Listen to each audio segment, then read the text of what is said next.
So, folks, we got to talk about what's happening here in Minneapolis because, and broader in the United States with ICE, I think the tide has turned a bit. The administration is on the back foot, which doesn't mean that conditions on the ground have improved. They have not. ICE is not backing off Minneapolis, at least in any way that people on the ground can tell significantly. But what is happening is a shift in the national conversation and a shift of what seems to be politically viable right now as things stand with Democrats and Republicans in Congress. So we're going to take a look here at an interview with Tim Walz over on MS Now with Chris Hayes. Let's take a look. And saw this. He didn't call because I talked to the White House. I talked to Tom Homan. I talked to numerous people. And not once did they ever say Alex or Renee's name. Not once did they ask how the people of Minnesota were doing. So look, I know who I'm dealing with. And I know the reason that he was calling me was he needed something from us. He needed it not because this is a horrific situation of a violation of human rights, the potential murder of Minnesotans, an assault on our state that is unprecedented, I think, in American history. The reason he was calling was his poll numbers dropped and it looked bad on TV. And I know that. Do you trust Tom Homan? Well, look, this is a tough one. And then what I said to folks here and folks on the street were saying this, and I agree with them, is that I said Tom Homan is more of a professional. Tom Homan called me, not something Bovino or Noam would ever do. But the fear I have with that is it we going to get more of the same, but more efficient at this oppression? Well, he's one of the most extreme people when it comes to immigration policy in the federal government. That's right. And I think that's the fear. I think right now, though, that Tom Homan's taken his marching orders from the president. And what I understood, and the reason that I believe there's an opportunity for something to do here, because just to be very clear, what the White House wants is for these scenes on the streets to stop, because it's tanking their approval ratings, and according to the president, it looks bad. If Tom Homan does anything here that makes that continue on, Abrazos. Checking in. Solidarity and good vibes. We will defeat these muckers. Hell yeah, Big Rackle. Thank you for the $5 super chat. President's going to be on him. Look, I understand what he's trying to say, and I don't think he's saying it very well, which is there's a trade-off with Greg Bovino being out and Tom Homan being in. And that trade-off is that Greg Bovino was doing whatever the hell he wanted, including up to and including violating the law blatantly and giving orders for his people to violate the law blatantly. And when Tim Walz says Tom Homan is going to be more professional, that is his politician speak for saying Tom Homan is more likely to give, at the very least, orders that superficially, follow the law. Which is, again, the bar is in absolute hell, because as you also saw, he acknowledged that Tom Homan is, one of the most extreme immigration guys in the Trump cabinet. So, it's a trade-off, and the hope is that perhaps this will improve things. Well, the reality could be that it is a lateral move at best, and a move for the worst at, in a more likely case. But I understand the hope that it would improve things. And I think as a leader that is attempting to instill people to be calm and soldier on, Tim Walz is opting for the optimism, which, I don't know that is the right call, but that's the thinking that he has in any way, in any case. But this interview went on, and we're just going to skip to this part here, which is what Tim Walz thinks should happen to the folks responsible for what has happened to Minnesota. See the whole thing, make sure we have a real good trial, which should scare everybody to death, because that's not his job. What else did he say to you, other than saying he wanted to work together? I mean, what did he tell you about, what did you talk about? He told me that he doesn't understand what's wrong with Minnesota. I don't know what's wrong with you people. I said, nothing's wrong with Mr. President. We're one of the most effective states and one of the best places to live. And he told me that, well, look, Tim, we did this in New Orleans, we did it in Louisville, there's no problems. And I said, you didn't kill anybody in Louisville or New Orleans, and the operation here looks very different from that. And then he told me it was successful in Venezuela. He talked to you about Venezuela? He did. He did. I'm not sure what gave him the indication that at this point in time what's happening to my state that I'm interested in Venezuela, but he told me how well that went.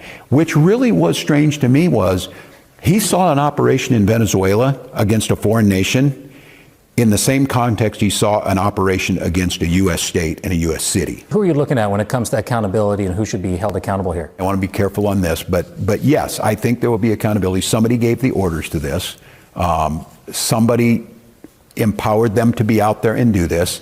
They felt that they could do exactly what they did, and there's no way, and again, there's more investigations to done, but what I've seen on this, it's very difficult to see that these were rogue actions and weren't part of the culture that was there. And Greg Bovino himself leading these things, he was right on the line. He was the commander. Look, I was in the military long enough to know if I'm the first sergeant of that unit and I tell my troops to do it, I'm the one that's doing it. So is there accountability for Stephen Miller? Who else are you thinking about? There better be.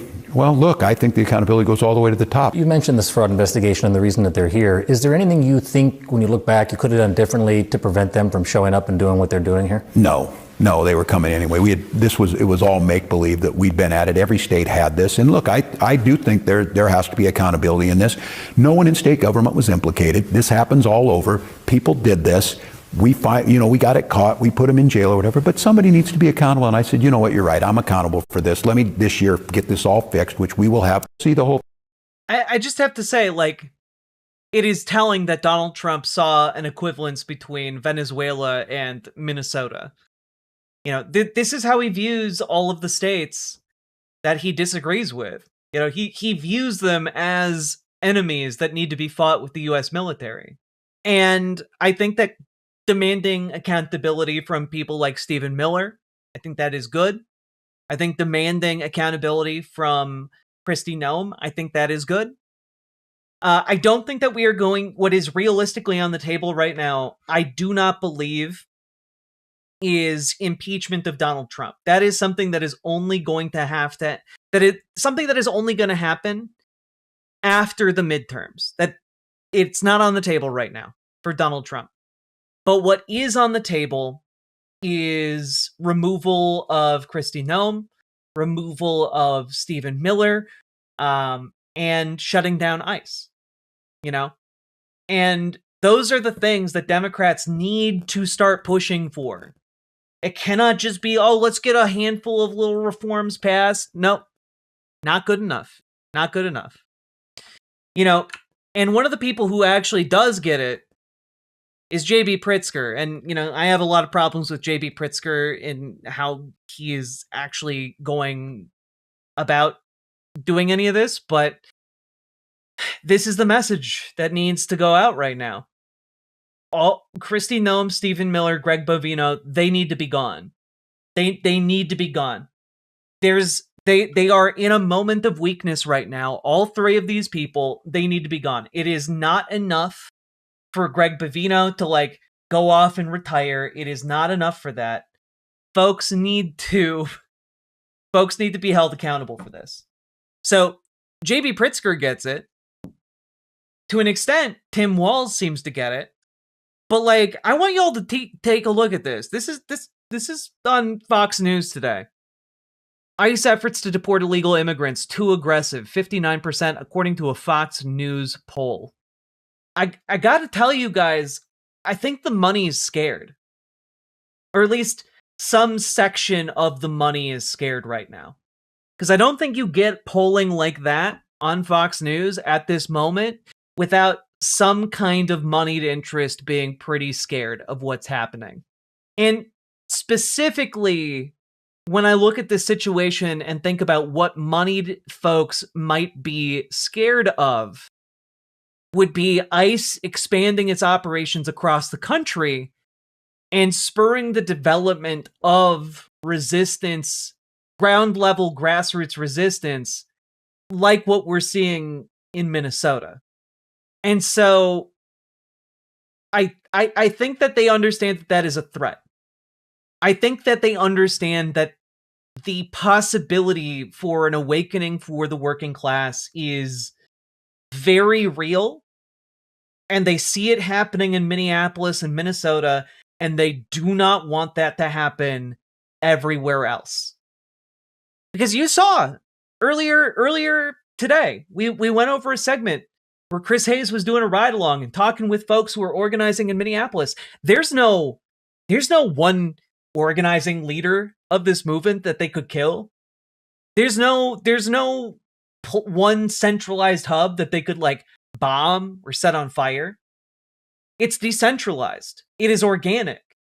And that presents a really tough problem for folks who want to maintain capital's chokehold on labor. And I think that they know that that's a problem. So Fox News putting this on air and showing these numbers is kind of like flashing a warning sign to Donald Trump, because they know Donald Trump is watching, and they know that Donald Trump will see those numbers and think, uh-oh, gotta shift this up. Gotta move this around. And that's interesting. Also, guys, here's a segment Fox News played, okay, earlier today. One poll that caught our eye in our new Fox poll, Tom, is a view of how much time President Trump spends on issues, immigration, foreign policy, economy, and too much time is really low on the economy, and it seems like there. I just want to say, almost 50% of respondents think that he is spending too much time talking about immigration and foreign policy. These are disastrous numbers to have when your main thing you are doing right now is deploying ICE across the country. Like, this is devastating for what he's trying to do right now. They thought everyone would be clapping like crazy for ICE rollouts. But, like, that is clearly not happening. Is this, at least in this poll, and these respondents of registered voters, it's a little upside down. Your thoughts on that? And let me play the soundbite first, because in recent days, the president has been to Iowa talking about the economy. Today, he's talking about Trump accounts. Take a listen. Under this program, the U.S. government will automatically create a tax-free investment account for every newborn American child, something that nobody really would have even thought of. Under this administration, we're going to leave every child with real assets and a shot at financial freedom. Clearly, the administration sees those numbers out there. Yeah, I mean, I thought this was the best event they'd done on the economy. I mean, he went all the way out to Iowa and, gave this speech, but with what was going on in the news out of Minneapolis. I mean, that's the thing, right? Like, this is the problem. Like, Donald Trump wants to be the one controlling the narrative, but every day, the amount of footage and the amount of unconscionable things happening on the streets being done by ICE to average everyday people that are being caught on camera and then shared nationally, he can't shake the narrative. He can't. People are wet dreaming that these tensions will lead to something bigger, but you know why? Well, because they're accelerationists. Like, nothing good happens if these accelerate into something bigger and more explosive. Nothing good happens. The only productive way out of this is all of us getting together and organizing and beating these bastards at the polls, and then continuing to move forward as a united front of working class people. That is the way forward. That is where we get the best possible outcome. And folks who are just like madly self-masturbatory about any kind of accelerationist possibility are entirely self-serving in my eyes. And then he posts to Truth Social that he's got an armada steaming toward Iran and threatening them. His economy speech ended up being like the fourth news story of the day. Genuinely, most people didn't even hear about it. I guarantee you. at least this was featured. That poll is really disturbing. And when you look at a poll like that, you got to dig into the internals and the partisan splits. Throw out the Democrats because they hate him. They'll never give him credit. Look at independents, look at Republicans, because that's what the Republican Party needs and what Trump needs for the midterms. And 78% of independents think that Trump isn't spending enough time on the economy. That's a huge number. And the economy is the number one issue by an order of magnitude. Inflation in the economy is 36%. The next closest thing is like 15%. So a lot of work for the administration to continue to do on the economic front. One poll that I just have to say, like, I don't know that there's recovering from this. Like, there are too many people with cameras at all times pointed at ICE agents who are untrained and unprepared and who are here to hurt us. Like, there's no reason for them to be here but to hurt us, and that is what they are doing. And they are not going to be able to keep control of the narrative with all of this coming out of Minneapolis. Also, worth noting that ICE and DHS in general has been teetering on the verge of contempt for a while. And the chief judge of Minnesota, the chief federal judge of Minnesota, was about to haul the head of ICE in for contempt hearings because, yet again, ICE was refusing to release an undocumented, or not an undocumented, someone on a habeas petition, which they are supposed to do, and they were delaying doing for months. And then finally, when the judge threatened contempt, they released that, that individual.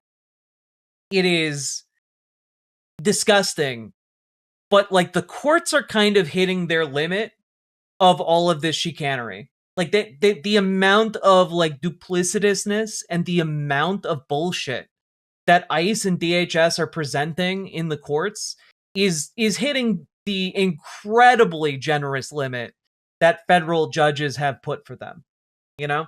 Also, I just want to highlight this, which is very important stuff.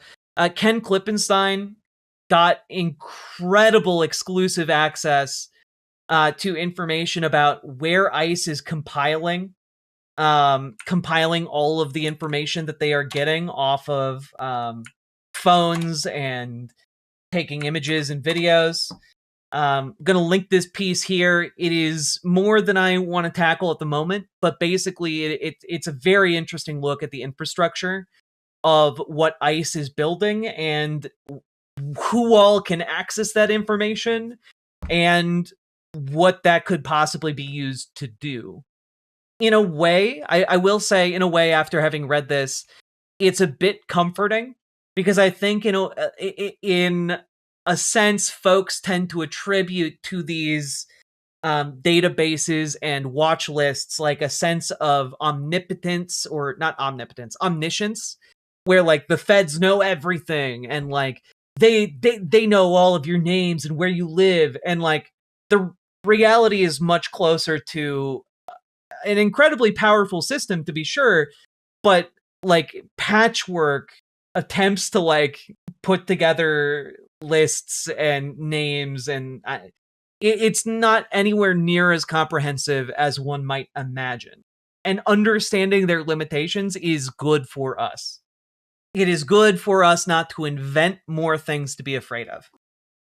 And I will also say, shout out to folks on the ground who are putting up with intimidation, not just from ICE or DHS, but also from white nationalists, white supremacists that are active on the ground.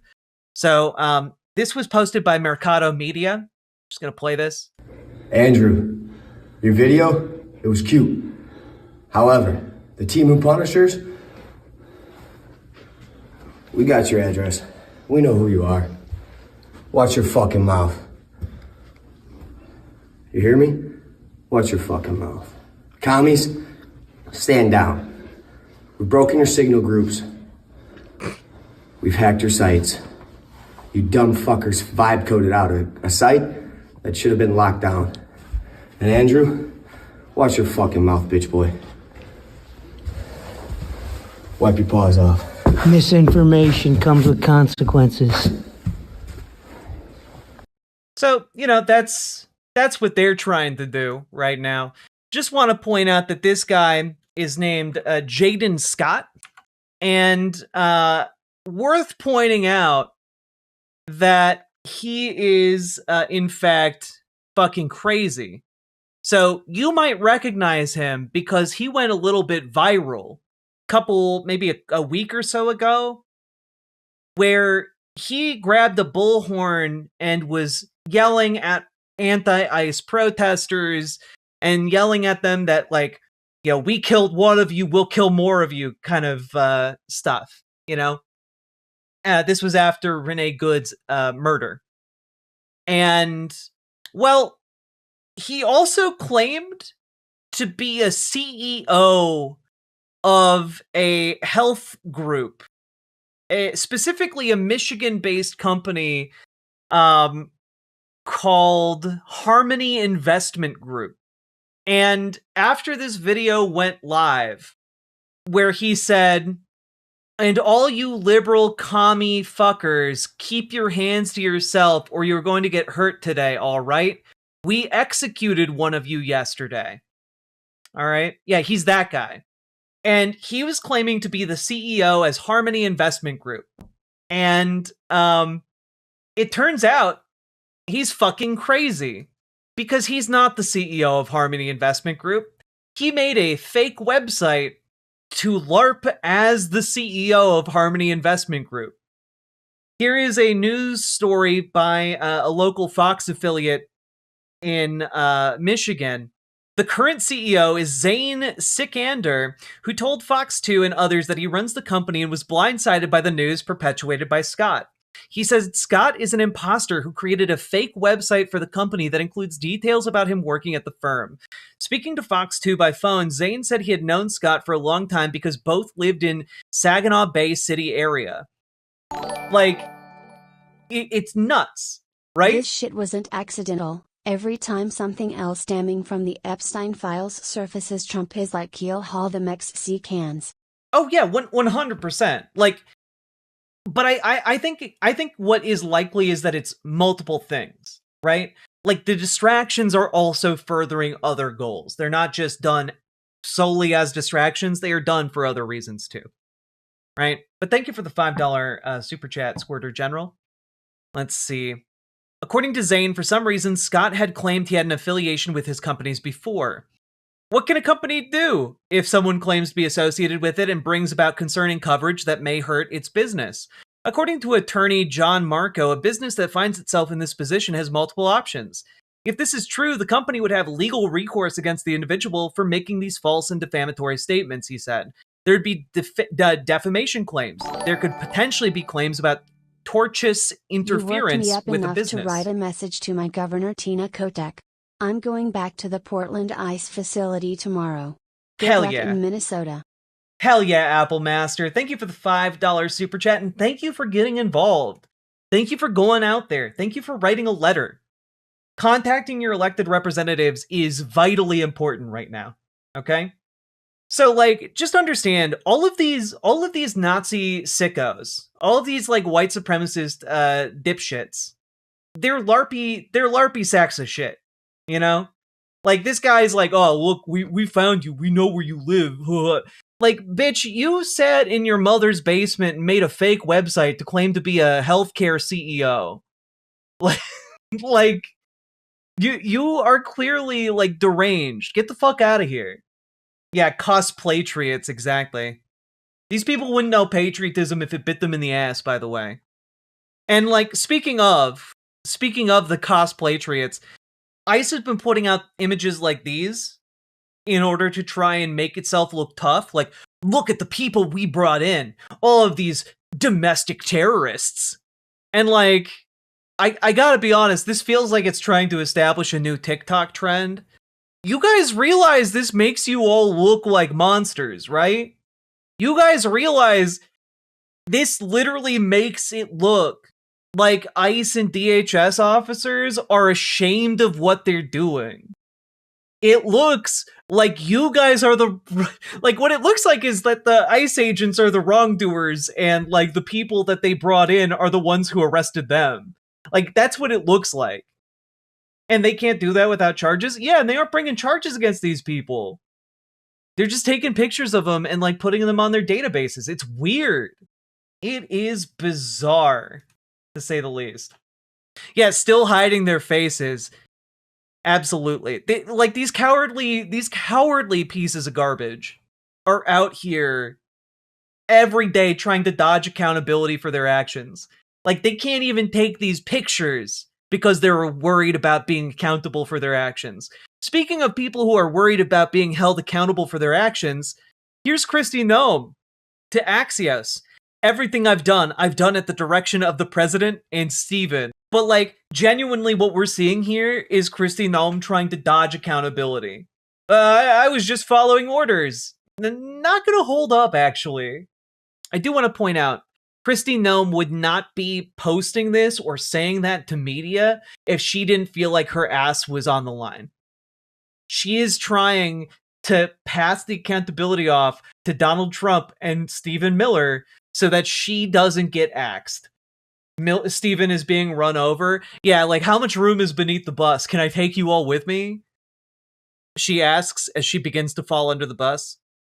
And like, I just gotta say, like, here, let's take a look at what Republican senators are saying right now. Here's Ron Johnson. ICE and Customs and Border Patrol, they are conducting operations throughout the country to really fulfill the mandate of a duly elected president. I mean, America voted for President Trump because we didn't want open borders. We wanted criminals in particular deported. Where you have states and cities cooperating with ICE, you don't have this violence. You don't have these tragic deaths of protesters who have been incited toward not only obstruction of justice, but also violence toward ICE. So where you have local states that are cooperating, you don't have this violence. You have this problem where you have sanctuary cities who have welcomed illegal immigrants and criminals into their cities, and then they shield them, they protect them. It is crazy. I mean, what President Trump laid out in terms of, his requirements for de-escalation, I think the vast majority of Americans agree with. I just want to say, like, your argument is it's totally fine to extort a State of the Union. It is totally fine to send a military force to occupy a state because you disagree with their legally enacted policies, their constitutional like laws. And it is fine to beat them and shoot them and kill them until they change their laws. Now, I don't know about you guys, but I think that Republicans would respond a little differently to the prospect of a Democratic president doing these things. Can we just like take a look back at I don't know. I'm just throwing this out there. Jade Helm. Now, for those of you who don't know what Jade Helm was, this was back in 2015. And Jade Helm was a military training exercise conducted by U.S. Special Forces within the United States. Basically, the conspiracy theory was that this was going to be used as a pretext to invade Texas and other red states. And this was taken so seriously that the governor of Texas, who can we just like take a look? Who was the governor of Texas at that time? Who is it?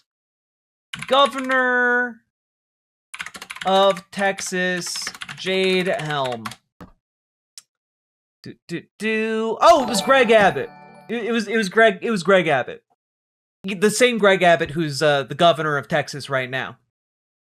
Greg Abbott believed the conspiracy theories and deployed the National Guard telling them that they were to fire on federal troops if they began to invade Texas. Because the worry that all of these conservative fearmongers like Alex Jones and all the conservatives in the country had was that, oh, well, Obama's going to use the military to put us in the FEMA Hobbit camps. That was a real thing. But now all of these same people, a decade later, are simping so hard for the federal government to violently occupy an American state. It is disgusting. And it really shows how full of shit these people always were. Now, what are Dems bringing to the table in order to combat the situation we're in order to stop the violent occupation of our states and cities? What do the Democrats have?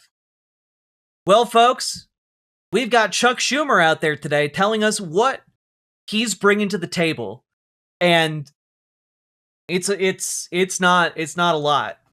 Here's the deal that he says Democrats are united behind, which is ending roving patrols, which would be good, tighten the rules on warrants and require ICE to coordinate with local authorities, enforce accountability, so a uniform code of conduct, and require masks off, body cameras, and agent ID. But people are aroused. I haven't seen people so aroused in a very, very long time. None of those things are at all enough as an opening negotiation position. You start with the strongest position you are negotiating for, and you go down from there. You don't start with this milquetoast bullshit and negotiate down from there. It's awful. It's just so awful to see Democrats fail so badly, which is why I'm telling you guys, you gotta call your senators today, folks. Because right now, as I record this, it's 1 a.m. on the 29th, and the government will shut down if nothing is passed by the 30th. So you guys have to call your senators and tell them to stand in lockstep against DHS funding. We need better than the bare minimum. We need better than reforms that are without any kind of muscle behind them that are just going to be ignored by ICE. We need to do better than reforms that allow ICE to continue to operate with impunity on our streets. None of the things that Chuck Schumer is putting forward here would stop the abuses that are happening here in Minnesota. Not one of them would have stopped what happened to Alex Preddy. Not one of them would have stopped what happened to Renee Good. And we need actual reforms. We need actual reforms. If we're not going to get the abolishment of ICE, we need better reforms than this. God, you guys are so stupid, it's baffling. Hey, Mojo, you try having someone shot to death outside your house by the federal government. See how you feel about them, huh? How about that? How about until that happens, you shut the fuck up? Frankly, if you're a conservative in this chat, I don't want to hear from you unless you've also had someone shot to death right outside your house by the federal government. And if you're going to come in here and be in favor of it, I want you to tell me how you were really in favor of that person being shot to death by the feds in front of your house. God. Stupid sexist shit. Any idea how these conservatives find your channel? Are they looking for a fight or it came up in their feed? I don't get Fed Fuentes feeds to anger me to comment. How do they know you? That I don't know, Logan Hill. I do know I've been on the radar in the past of white supremacists and neo-Nazis. They've threatened my family before. So this isn't new territory for me per se. Likely they're finding me in the live now section because we have several hundred people watching live right now on YouTube. That would be my guess. But, there you go. Everybody needs to shut the fuck up and go about your lives. I agree, Raxter, and yet the federal government keeps killing people outside my home and disrupting my normal everyday life, so I can't do that. But you can feel free to shut the fuck up and go about your life. But in the meantime, I'm going to use my time and my life and my voice to advocate for people to stop getting massacred by the federal government and beaten in the streets. I actually don't like it when I go outside to do my daily business and I see people getting beat up by federal agents for no reason other than walking while black. Fuck you. Like, I'm sorry. I'm worried about my partner being able to get home from work without being abducted by an ICE agent. I'm sorry. I can't shut up and go about my everyday life because guess what? The federal government has taken that from me. So now you guys have to sit down, shut the fuck up, and listen to my annoying, shrill ass. How about that? Yeah, how dare I care about my neighbors? How dare I care about my family? How dare I? Ah, a drama queen, indeed. You guys get me. It's true. It's me, the drama queen. Turning every murder into drama. It's true. That's me. 100%. Oh, someone got shot right outside your house? Stop being so dramatic about it. Conservatives are jokes, man. Stop being a baby about the federal government murdering your neighbors. Okay. I love how all of these conservatives act like, there's nothing they care about at all. It's really interesting. I don't know what you're talking about. I love your voice. Thank you, John Fallon. My self-deprecation has been counteracted. That being said, folks, here's what we have to do. When I'm calling on you guys to join your local Democrats and organize, when I'm calling on you guys to join your local DSA and make them more effective, what I'm calling on you guys to do is to form a kind of local coalition that will enable us to run these conservative centrist Democrats like Chuck Schumer out of the Democratic Party. I am advocating for a hostile takeover of the Democratic Party to essentially run all of those pro-corporate, bought and paid for politicians out of there and replace them with people who actually give a shit about working class people. We have folks in this community who will help you do it. Join our Discord, reach out to Dragonfly for help with your local Dems, reach out to Gamergy for help making your local DSA more effective. And when I say we need to do this, the people I'm thinking about are folks in the House and the Senate. I'm thinking like nationally, not just locally, but nationally, because folks, Marie Gluesenkamp-Perez in the House, I have a very low opinion of her as a centrist Dem, but she tried to defend her vote to fund DHS in the House. She just voted for it a week or so ago. Here's her video trying to defend it to her constituents, and I do have to ask, is she okay? Like, shit's terrible, but we have to be strategic and think clearly. And no one's talking about this fact, like, ICE is pre-funded for 6 years. The reconciliation bill that was passed last January means ICE can keep doing this for 6 years. The money is not, they did it before the budget was passed. They're going to keep doing it if the budget isn't passed. And so the money's not the question. The question is, what leverage do Senate Dems have now to negotiate accountability right now to end this craziness? Like, I think they could negotiate to get Senate I think they could negotiate to replace Noam with someone that doesn't skirt the filibuster. I think they could get ID numbers on federal law enforcement. I think they could get an end to the surge. I think they could get an investigation in Minnesota that wasn't run by the feds. I think they could get an end to the administrative warrant bullshit. There's stuff that is worth getting because the money is not the question at this point. It's pre-funded. I know everyone feels terrible, but we have to be strategic right now. I have to say, there's like a really bad energy about that video. And I don't know exactly what it is. I don't know if it's like the random cut on her cheek. I don't know, but she like bites her nails multiple times in that. Like she's fidgeting throughout the entire thing. Like she looks like she knows she fucked up big time and she doesn't know how to fix it. yeah, I just gotta say, girl, step aside and make way for someone more progressive who's actually willing to fight for people. You know, like, you didn't have to vote to fund DHS. You didn't have to do that. If you're feeling guilty about it, just admit to it. Just admit to it, apologize, and commit to doing better. Commit to using your influence in the House to try and influence, like, centrist Dems in the Senate. Like, you have power and influence. Use it.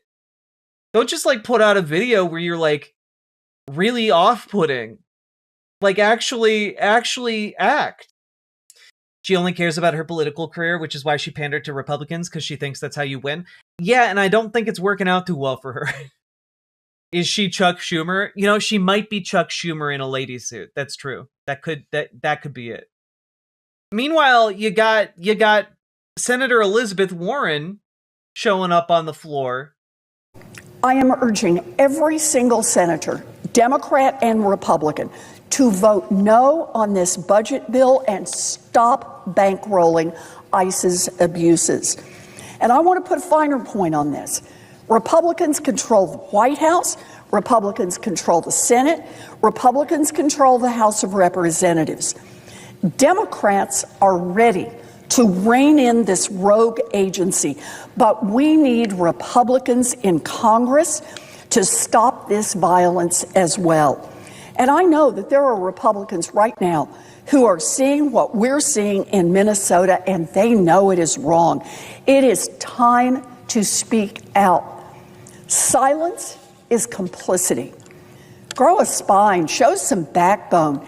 Being disturbed doesn't change anything. And the ICE agents who are waving around loaded guns know that.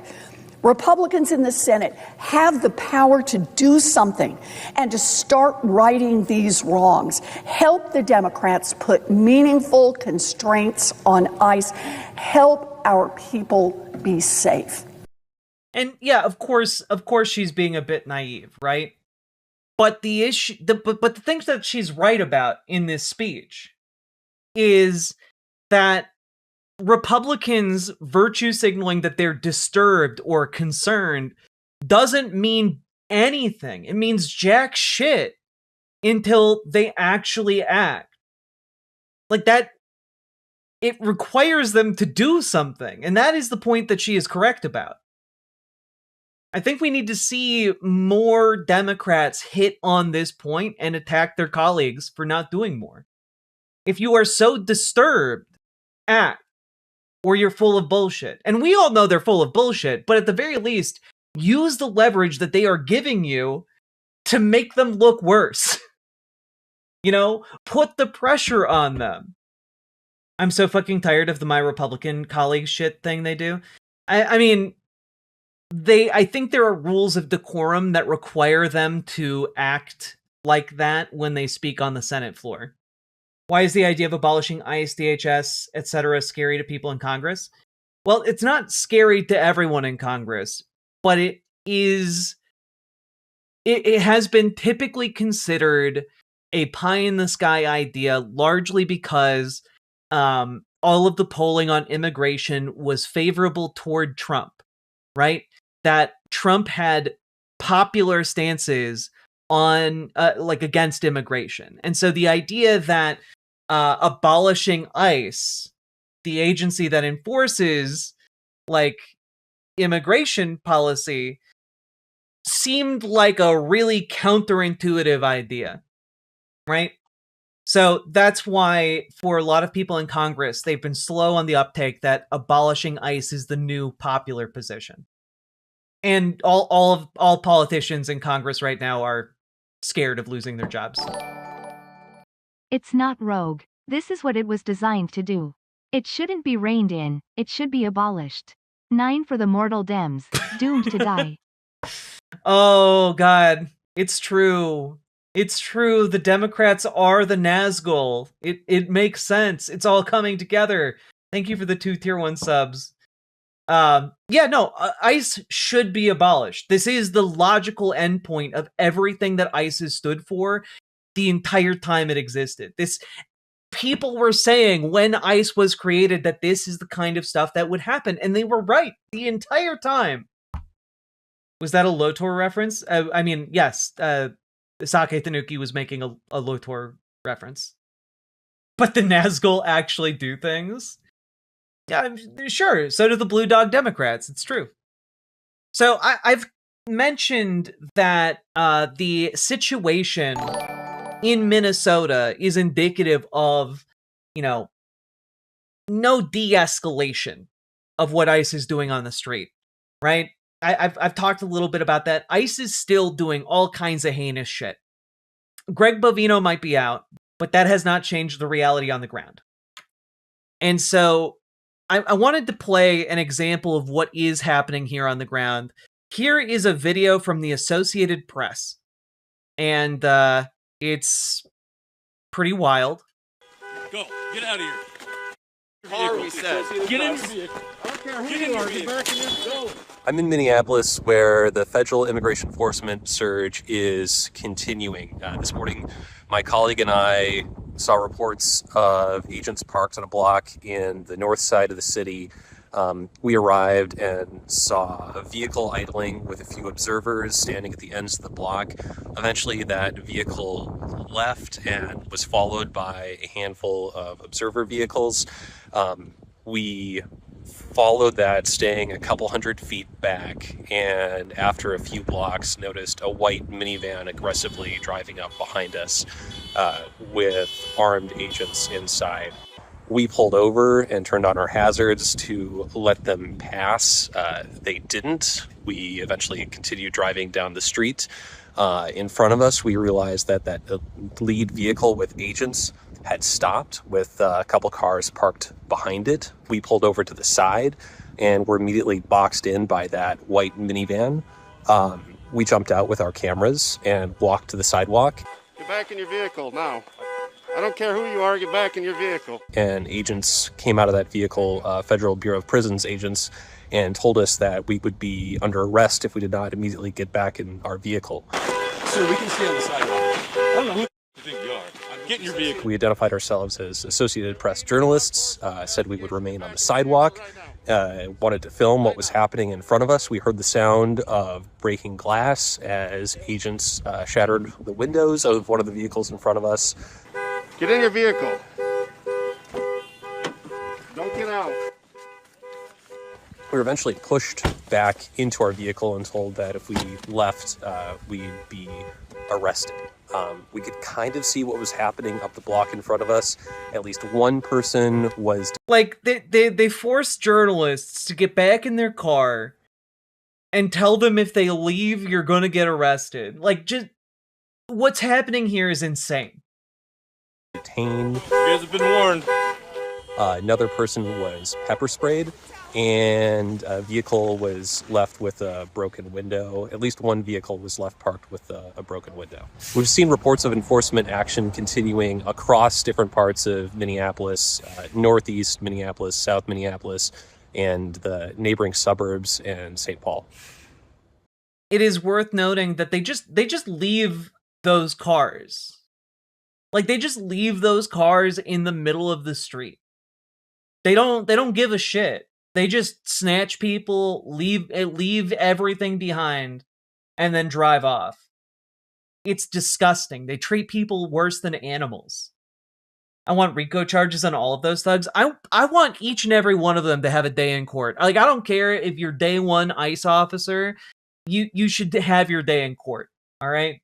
In front of a jury of your peers. It's disgusting. And what we're seeing here, earlier on in stream today, someone asked about the risk of balkanization, about the risk of, the United States going to war with itself, the federal government attacking, one state or a coalition of states, and the union breaking. And incidentally, I had already prepped this to talk about, which is from PBS NewsHour. They brought on a legal professor to talk about the risk of exactly how civil wars form. Let's take a look. Minnesota is the latest flashpoint in a federal crackdown involving ICE, Border Patrol, and other agencies. But it's far from the only place being targeted. Aggressive tactics have played out in Chicago, Los Angeles, New York, Washington, D.C., and now Maine. The protests, the clashes, and the violence have raised urgent questions about where this all leads. In a recent piece for The Guardian, Claire Finkelstein warns that what's unfolding in Minneapolis closely mirrors a U.S. Civil War simulation she oversaw in 2024. Cool. Claire Finkelstein is the director of the Center for Ethics and the Rule of Law at the University of Pennsylvania, and she joins us now. Thank you for being with us. Thanks for having me. And we should say these simulations you helped run weren't designed to predict a second civil war, but were instead meant to stress test the system. What motivated those exercises, and what were you most worried about then? There were really two things that motivated us. And let's remember, this was conducted in September of 2024, so it was before the presidential election. But we were worried. We were worried about what had happened on January 6th, 2021. We were also worried in the wake of the immunity decision. And what was that going to mean for potentially a more unfettered Trump second term, and whether or not the rule of law would prevail, and about the tensions, potential tensions between the federal government and state and local governments, and what that could mean for the rule of law. When you look at what's unfolding now in Minneapolis, what feels uncomfortably familiar from those simulations? Well, one of the things that happened was we saw a spinning out of control, and I hope that's not what's happening in Minneapolis, but a lot of what's been happening is going in that direction. We saw a spinning out of control of... Can I just say I do appreciate the One Piece flag showing up in protests for freedom around the world. There is something comforting seeing it show up here, you know? Like, I don't really know how to put it into words. I just, it's a familiar symbol. Happening is going in that direction. We saw a spinning out of control of the federal government. We saw a refusal to abide by court orders. We saw the difficulty that courts have in acting in time and difficulty enforcing their orders. So we've seen all of that. And then the attempt to attack state officials is something that we also look. Hell yeah, Jason. That's right. We stand people who get arrested fighting for our rights. That's right. Hell yeah, Jason. You celebrate those protesters who are fighting for you getting arrested. Celebrate it, man. It's great that one day the federal government's going to be knocking on your door and there will be no one left to stand between you and them. You dumb fucks. Dad. Why are clashes between state authority and federal forces so much more destabilizing than traditional or conventional unrest? Because traditional unrest is really about the people. I wonder if it's someone not will do a about government. Gore-Tex Ivankov cosplay for cold temps. That'd be cool as fuck. Also, thank you for the 2 tier 1 subs. Y'all are a bunch of fucking weirdos. Go live in Palestine. I live here. I live here. I'm gonna make here better. But no, Furbiz. I got news for you. Conservatives are way fucking weirder than any normie lib. Any conservative MAGA supporter is fucking bonkers, off the wall insane compared to any single normie lib.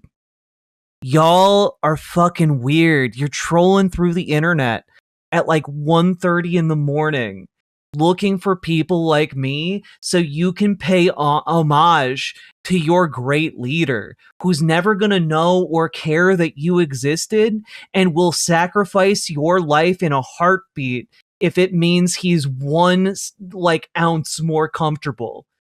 He would, like, I don't think you understand, no Furbiz 4434. If Donald Trump thought it would be more comfortable to have a fucking ottoman made out of human flesh, he would turn you into one in a heartbeat. Like, stop standing for a man the like option that. of living in a state that should already exist and is not yet recognized is already left of the current Dem Party. Like, God, MAGA people are creepy and weird as fuck. Ironically, the option of living in a state that that should already exist and is not yet recognized is already left of the current Dem Party. True, Sake. True.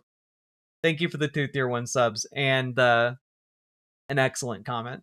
Say, and hopefully, and this is what we've had for most of our history, you have the federal government and the state governments working together to try to get control over that unrest, to de-escalate the situation, and to work ideally in harmony together, or at least to have a functional working relationship and to partner together. And a lot of those partnerships are of long-standing person-to-person relationships.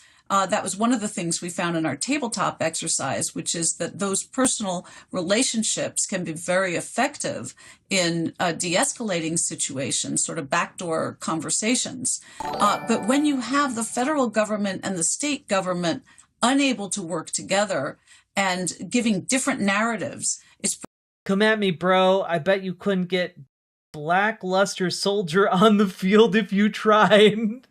You Setting duelist. You're a third-rate duelist with a fourth-rate deck.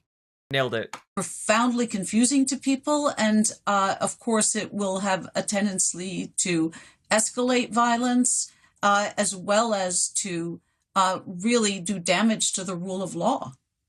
And you've said that ICE is acting in ways that even exceed what was imagined in your simulations. What stands out to you? We did not have...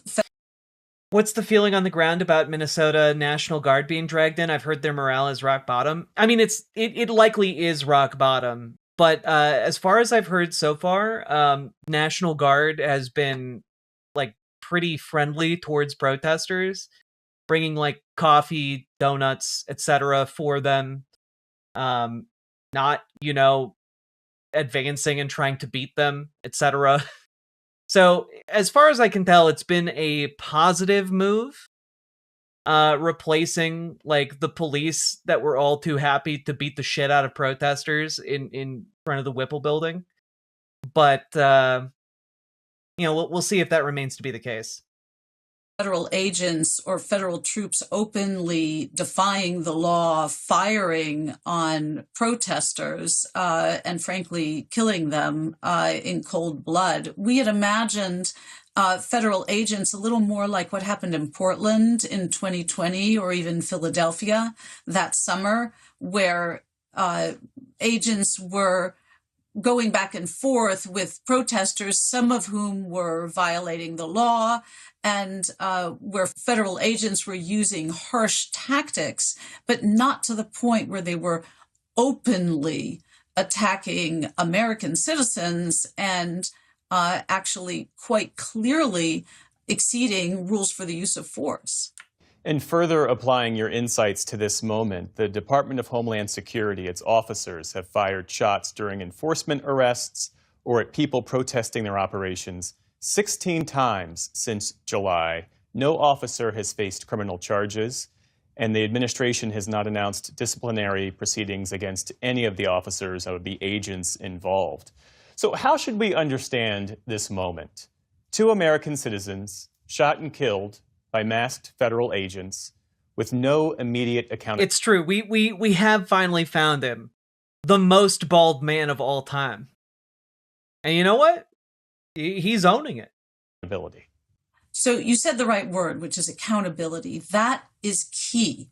Even if there is a deal struck, and I'm heartened by the fact that President Trump and Governor Walz had a productive phone conversation, but a deal is not enough. There needs to be accountability for the illegal actions of federal agents, at least a full and fair investigation, and state investigators need to be in on that. Beyond that, of course, state investigators have the right to conduct, and prosecutors have the right to conduct their own prosecution in this situation. Now, the federal government will claim immunity or will claim that the agents have at least qualified immunity. But there's a lot to argue there legally. And I think there's every reason to think that those agents were going beyond what they needed to do in order to carry out their official duties, which would vitiate the claims of immunity. In your simulation, at what point does a democracy stop being governed by law and start being governed by power? If courts can't or won't resolve the conflict between the federal government and the state, then we have a serious threat to our democracy. We rely on courts, and everybody should want these disputes to be resolved in a court of law and should commit themselves, whether they like the decisions or not, to abide by court decisions. When that doesn't happen, as to some extent happened in our scenario, then you know you've got a real threat to democracy. Yeah, like, it really does sound like their entire premise for them gaming out the system involved essentially assuming a level of good faith that just does not exist in the Trump administration. Like a level of unwillingness to lie that they have shown no existence of, you know? It is interesting as hell, I guess, to see how little the Trump administration gave a shit about even pretending to follow the law when it came to ICE. And I do think, I think what is going to need to happen is that essentially we're going to need a state-by-state accountability for these ICE officers. Like, they are going to need to come before a body of jury members and lawyers and judges from the states that they wronged and account for their actions. Who covered up for the agents who murdered Renee Good? Who covered up and was complicit with the agents who murdered Alex Preddy? There will need to be a mass accounting. Because when you look at these organizations, it is impossible that just the individuals who pulled the trigger are the ones responsible for the criminal activity. It is everyone who helped them flee the scene, everyone who helped them destroy evidence, everyone who helped them hide, everyone who helped them try to obscure any investigation, and that is basically all of them, you know? Like, what's crazy to me is that this level of lawlessness is not more of a wake-up call for conservatives. Like, conservatives look at federal agents murdering people with impunity and say, well, I simply won't get in the way of a federal agent. Which is easy to say when you're in the middle of bumfuck nowhere. But these agents are going to come to the middle of bumfuck nowhere eventually. Right? There's 3 more years of this, folks. It's a long-ass time. And they are going to be going city to city, town to town, and they're going to be pulling this shit wherever you live, too. And it's not going to matter to them once you've allowed this level of lawlessness, once you've allowed and opened the door to the idea that ICE agents can just murder whoever they want, then what you have are effectively a secret police. And if you think you're going to be safe because you support the Fuhrer, you're not. Because any one of these agents on a bad day can take offense to how you look, can take offense to the fact that you want to stand up for yourself with some dignity, can think, I like what you have. I like the way your wife looks. And then they can kill you and do whatever the fuck they want. Which is exactly what they are doing here in Minneapolis. They are killing people and doing whatever the fuck they want. And if you think they can do it here, and that's fine, they're eventually going to do it where you live. We're out here every day fighting for your rights, you stupid sacks of shit. And we're going to keep doing that until we have the better world we all deserve. You know? We got fascists sucking the boot. We got hateful bigots sucking the boot. And in the middle, we got average, everyday heroes being executed in the streets, and children being abducted from their schools. Children being sent off to countries that they aren't citizens of. And just to note, you know, some of this isn't being even covered in American media anymore, but, you know, we're deporting like 5-year-old children who are American citizens. We sent this girl to Honduras. Alex Preddy was a hero. He died defending a woman from a thug with a gun. And then it took 8 men to hold him down and 2 more to pull the trigger and shoot him in the back. He died a fucking hero defending our streets from occupation. Would you do the same? If you saw federal agents ganging up to beat a woman, would you put your body between the federal agents and that woman? If you saw federal agents beating people in the streets, if they beat you in the street and broke your ribs, and then you would you then show back up in front of federal agents and put your body on the line? Because I don't think you conservative cowards would. I don't think you conservative cowards who have no knowledge of honor would ever do that. I would take one Alex Preddy over 100 of you clowns any day. Here's what they're doing to folks here in Minneapolis. Here's a 19-year-old girl. They kidnapped me. They took me. They arrested and detained me for 2 days, and I was put in county jail. ICE came. They came out of their cars. They asked me to see my ID. And while they were asking me to see the ID, that man, he called me the N-word. They pushed me hard. They used a lot of violence. My body still hurts. I got a concussion. It's really hard for me to speak because of that concussion. And I was screaming. I was crying. I was so scared. I've never been arrested in my life. I don't have a criminal record. I have a clean record. I was literal cuffs put on my legs, cuffs on my hands. And I was actually detained with a Native American woman. And God bless her heart, she went through a lot too. She was also detained by ICE, and she was also a U.S. citizen, and like me. And she had gashes on her face. They shattered her windows. She had blood on her jeans, her corduroy jeans, and she was crying because she was so scared because she was with her dog, she was so scared that her dog got hurt. She was so scared for her life. We were both crying together. We were holding each other tight. Hustle and Hall, I'm sorry. Slurs are not allowed in our chat. What's wild to me is that you guys come in here and you're like, no one would ever use the N-word slur, you slurs. Like, you understand how fucking stupid you are, right? It's wild. You guys are nuts. Yeah, this girl is 19 years old.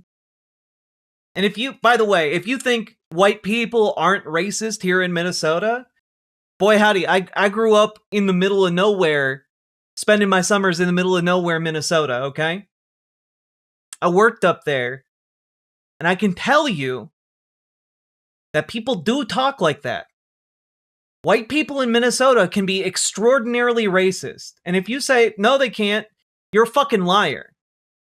I live here. I know those people. And they're no friends of mine, but I can tell you they exist. Whoa, whoa, whoa, calm down, fella. They're only murdering people in your neighborhood. And I'll never forget, the fear that we both felt in our hearts that day.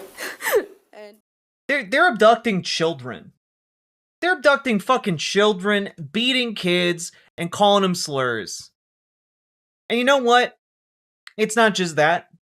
I played this clip the other day. I'm gonna play it again. All right.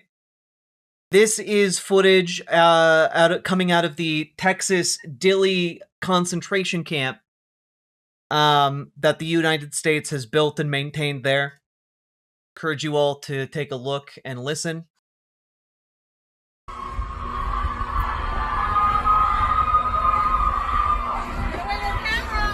I'm outside. It doesn't say out here. And I've just been ordered to leave the premises. And she's yelling at me right now, so I'm going to head back to my car and try and keep you abreast of the situation. Now, it is really hard to make out what is being said in this video, but other people have been recording what is happening there. There is, in fact, overhead footage.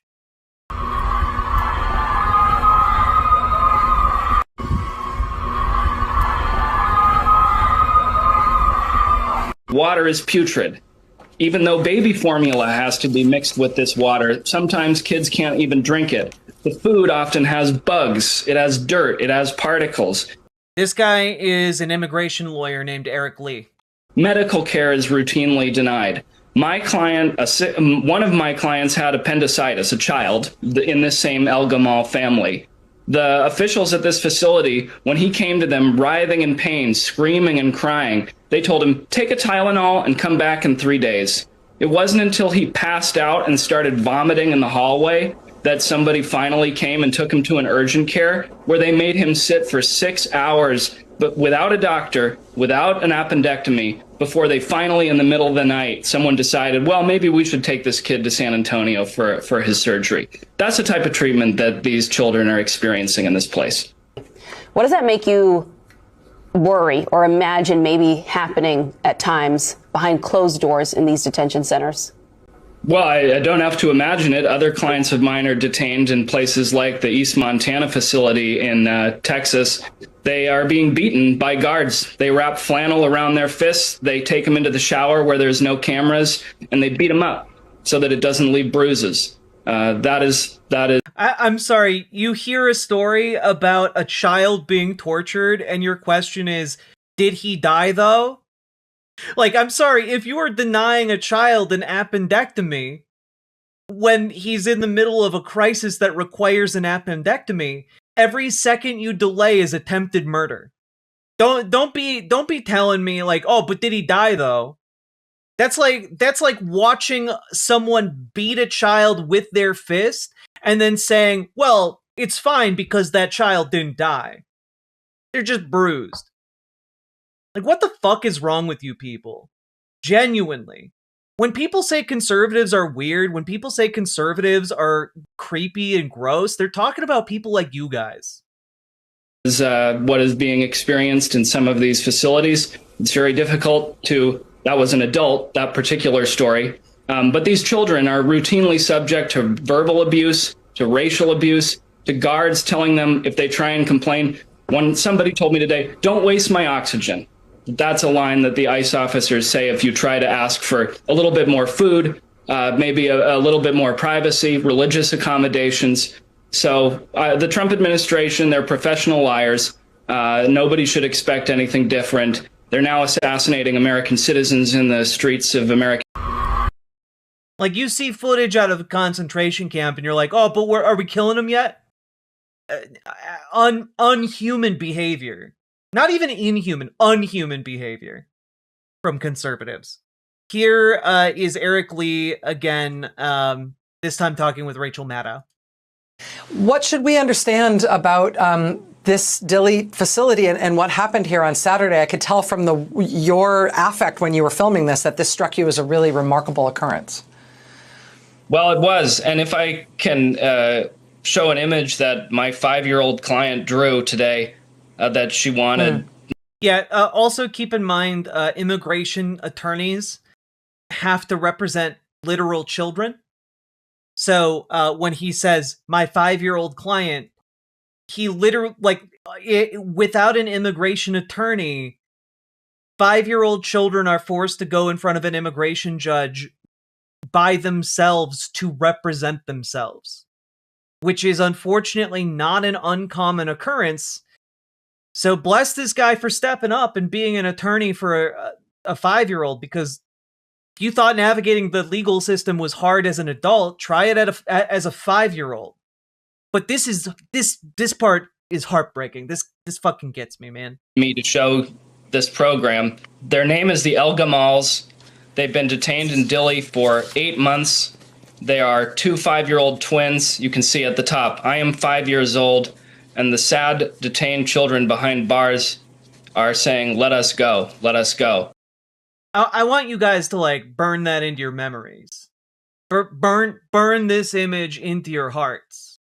Because that's what our government is doing right now. when we say abolish ICE, abolish DHS, we mean abolish this system too. This system doesn't need to exist. This system can be replaced with paperwork that provides a pathway to citizenship. This doesn't need to exist. The same way, if a police officer pulls you over for speeding, it doesn't mean that you need to be sent to a maximum security prison and incarcerated for 25 years. We instead just give you a ticket and you pay a fine. The same way that is possible right now, we can make it possible for all of this misery, all of this torture to be replaced with a goddamn form. We have built concentration camps for children. Mushrambo Mu, I have no idea. I haven't heard anything about that. This is a family that has been persecuted by the Trump administration, not for anything that they did, but because of the crimes of a relative. They are suffering immensely, calling almost every day, begging for help, begging for the American population to pay attention to the conditions that exist inside this facility. And last week, an immigration judge denied them bond, claiming that because they had insufficient assets and insufficient property, that these children were going to remain in detention, possibly for years, as we continue to exhaust their appeals. Their name is El Gamal. We urge everybody who's watching to fight for their release and for the release of every single child, mother, and father in this terrible facility. For years? Yeah. Once you go into a system like this, guys, you're not meant to get out. It is built to be impossible. We need to rip the walls of these facilities down. We need to abolish ICE. We need to abolish DHS. And we need to have our Berlin Wall moment with these places. It is disgusting that this is allowed to continue. Every day that this is allowed to continue is a sin upon all of our hearts. Also, keep in mind, immigration judges are bullshit. They're appointed by the Trump administration. They are not real judges. Just want to point out it is likely that they are being held vindictively. Yeah, his clients are 2 twin 5-year-olds, a 9-year-old, a 16-year-old, and an 18-year-old, and their mom. All in jail for something their dad did. And it is worth noting, folks, as an addendum to what they are talking about when it comes to medical care, right? And this is from popular information. ICE has stopped paying for detainee and medical treatment. I'm going to link this piece in chat for all of you here. ICE halted payments in October, and the situation will persist for at least several more months. And I want to point out, ICE has a slush fund of like $75 billion. ICE has billions and billions and billions of dollars, and they have stopped providing medical care in their facilities. It's truly disgusting. This is why they drag their feet on getting that child an appendectomy. This is why they are just letting people die. They're just letting people sit and rot. It's disgusting. This whole rotten system is disgusting. I mean, the denying of medical care systematically to inmates is, I mean, to say it's exterminationist, I don't feel like that is, like, hyperbole in this case. You know what you are doing. When you say we will no longer provide medical services to people who are in our care and who are incarcerated by us, you are making the choice to kill some of them, at the very least. These are crimes against humanity. They are. And it's why every single official related to this from the top to the bottom needs to be held accountable for their crimes. Just want to say a shout out to Judd Legum for getting this story. It is incredible. I recommend you all read this, but ICE, however, has not paid any third-party providers for medical care for detainees since October 3rd, 2025.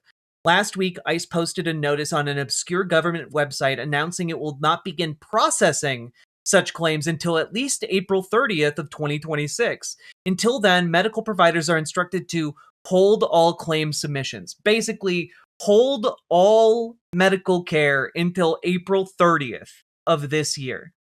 It's truly dog shit. It is genocidal in nature. And like mainstream media is beginning to catch on here. ICE accused of overseeing unfolding humanitarian crisis at Texas Detention Center, which is a very generous someone who often description. is in so much pain, deleting myself makes sense as a way of getting it to stop quickly. You should never feel like you can't complain or shouldn't complain because someone else is suffering more. True, Karen L., and thank you very much for the $20 super chat. This, by the way, is the result of an ACLU investigation. The ACLU interviewed 45 detainees at Camp East Montana at Fort Bliss in El Paso, issuing a report in December that detailed more than 80 human rights abuses, including physical and sexual abuse, medical neglect, and intimidation to self-deport. And when we talk about their tendency toward sexual abuse, there are a lot of awful stories contained in that report, including like essentially a systematized torture of inmates' testicles. One detainee identified as Samuel said an ICE officer broke his front tooth and grabbed my testicles and firmly crushed them as another forced his fingers deep into my ears. Another, identified as Eduardo, said he was beaten unconscious by guards, then left in an isolated punishment cell for 5 days, where he did not have access to his high blood pressure medication.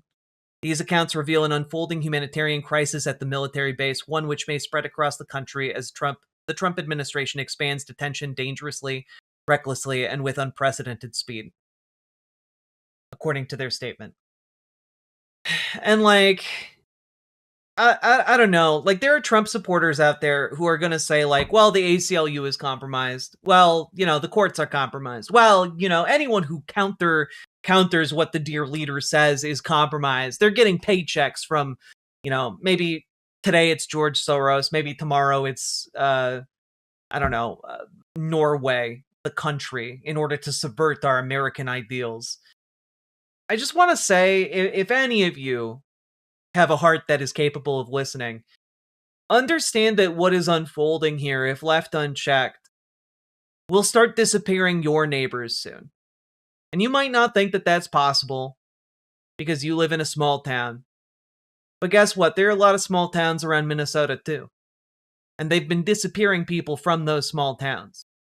When they come to your state, you're not going to be spared just because you're waving a flag you think aligns with the right people. There's no symbol you can paint above your door for them to pass you by. You're done if they come for you. So we're doing our best here to fight so that you guys don't have to. So you guys can continue to be stupid, ignorant dipshits. Because you have the right to be a stupid, ignorant dipshit in this country. That's part of what makes it good. Part of what makes it great. But I just want you to understand that this is not going to be limited just to the people you don't like. I don't know how to make it more clear. Fucking lead paint chip brigade in chat tonight? Yeah. If you're legal, you have nothing to worry about. That's not true. There are, like, literally legal people who are here legally are being taken. People who are citizens bloom trans are woman being in taken. her late 30s struggling with this political climate. Your videos provide me so much strength. Keep it up, girl. Hell yeah, Lily Secret. Thank you for the $5 super chat. Like, you're saying like, oh, if you're a citizen, you have nothing to worry about. They've literally killed 2 US citizens in the past couple weeks here. They have been snatching US citizens off the street. They've like, you are not safe by being a US citizen because they aren't checking your papers before they take you. Oftentimes, they'll take you and leave your papers in your car because they don't give a fuck. If you think you're safe because you're a legal citizen, you are not. I don't know how many dead bodies it's going to take for conservatives to start realizing that it does, like, they're not checking your paperwork before they pull their guns. Like, I don't know what to tell you guys. I'm running out of words to try and get it across. But it's disturbing, to say the least, to see how many people are comfortable thinking that this is okay as long as it's not them. Again, we can solve all of this problem of undocumented people by just documenting them, by just offering a form and finding them for overstaying their visas. None of this had to be concentration camps. None of this had to be stealing people off the streets. None of this had to be breaking into people's homes. None of this had to be murdering and executing US citizens. None of this had to be that. It is only that because of this dipshit president and these fascists we have that are cheering it all on. And you don't understand yet, but maybe one day you will. Fascism is a death cult, and it will kill you if it feels like it serves its power. All of you clapping like seals over this are already primed as sacrifices, and it will happily come for you when it is your time. It's what the Republicans want. I guess a lot of them, yeah. Anyway, in brighter news, ICE agents are in fact depressed as hell. 2 idiots who obstructed and found out. I got news for you. ICE agents can say anyone was obstructing them from anything, and they will kill you if they think they can get away with it and get something out of it.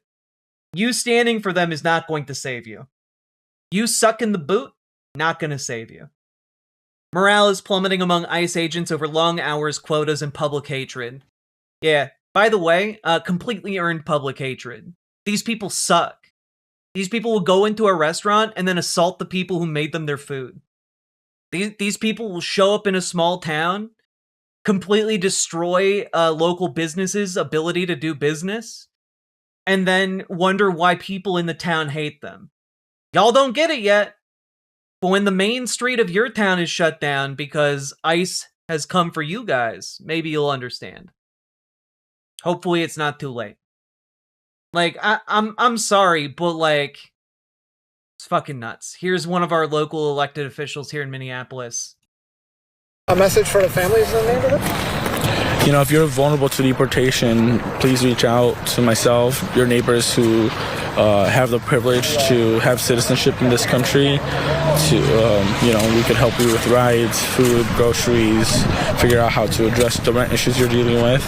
You know, there are a lot of neighbors that are really desperate to help one another, and we want to help as much as we can. Should people carry passports and paperwork? You know, for a long time I've been carrying my passport, even though I'm a citizen in this country. And that's the heartbreaking part of, like, literally having to carry a passport just because of the color of your skin. You know, you're not required to if you're a citizen, right, to carry a passport. But unfortunately, the country we're living in, it feels like you might have to. The left who sucked the boot of the vax mandate want to talk about boot sucking. Hey, who implemented the vax mandate? Oh, that's right, it was Donald Trump. Who hyper-sped the vaccine? Oh yeah, that was Donald Trump, wasn't it? When people were advocating for people to get vaccinated, which group of people died most in this country from lack of vaccination?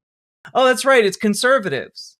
What conservatives just cannot understand is that we on the left don't want you to die. And you guys can't wrap your heads around that because you want us to die. Right? You guys can't comprehend a world in which we don't want you to die because you want us to die. And it really is hammered home every time that we do a live stream and you guys start coming in like crazy, where you're just like, oh, it's great when they kill you. You know, you guys just keep doing that over and over again. And like, I don't want any of you to die. Not a single one of you. I wish you guys could extend the same courtesy to us, but, you know, I'll still fight for your life your right to life. In DSA about working with other orgs to prepare for ICE locally in Oakland. That is good. Getting organized now before they get super active in your local area. Get organized now. It's what I've been telling you guys, folks, over and over and over again for months, for the past year. Get organized, because getting organized, getting to know your neighbors, that is what is going to keep us safe. So Trump was right in Operation Warp Speed? Yeah. That was one of the very few things he got right. And all of you guys started treating the vaccine as the devil. It's the funniest fucking shit. The one thing Donald Trump did right was getting that vaccine out as fast as possible, and all of you hate the vaccine more than life itself. Literally more than life itself. It's crazy. But, you know, we'll continue to fight for your rights, even if you won't fight for ours. So, folks, what I'm asking for you guys to do tonight, I'm asking you guys to call your senators, send them faxes, okay? So, here is what you can do. Head on over to 5calls.org and demand the resignation of Stephen Miller. There's even like a little script you can read if you click on demand the resignation of Stephen Miller. But I would say call your senators to defund ICE, and also when you're making that call for the resignation of Kristi Noem and Stephen Miller. All right? Apply as much pressure as we can prior to the vote. If you haven't called them yet, call them right now. You can leave a message. You won't even have to talk to an actual person, because they still have to listen to your messages. And if the voicemail box of their DC office is full, call their local office. And folks, not only that, use faxzero.com. You can fax your congresspeople. There is even a directory here for your congressperson or senator. Okay? Fax, email, call your senators. Okay? Get to work, folks. We need folks to get to work on it. All right? We have helpful commands in chat. Organize. Organize. Organize. There you go, folks. Use those links. 5 calls, fax 0. Get mobilized locally with Indivisible. Never a bad thing to do. And join your local DSA. Join your local Dems. We need to organize, organize, organize, folks. And if you need help joining your local Dems, join our Discord, reach out to Dragonfly. Dragonfly will help you radicalize your local Dems. Join our Discord, reach out to Gamergy. Gamergy will help you organize your local DSA. Let's get organized and let's beat these fascists. Because we need to do that in order to keep all of us safe. None of us are free until all of us are free. With that being said, folks, hit that follow button, hit that like button, hit that subscribe button. Leave a comment longer than 8 words, and consider checking out ImogeneOlivia.com, gender euphoric lingerie designed from the ground up for trans femmes, tested on cis men, cis women, non-binary folks. People love it. Non-tucking lingerie, new colors, styles, and sizes coming in the near future. So please check that out. And link should be down in the doobly-doo. So check it all out, and let's keep on going, folks. Riverboat Jack is coming to town. All the viewers gather round. Twitch and YouTube and swishy streams. All that content is bursting the scenes. Politics, being plenty more. Your sense of fashion you'll adore. So grab your stuff and hop aboard. We're going straight to Jack's Discord. Riverboat Jack.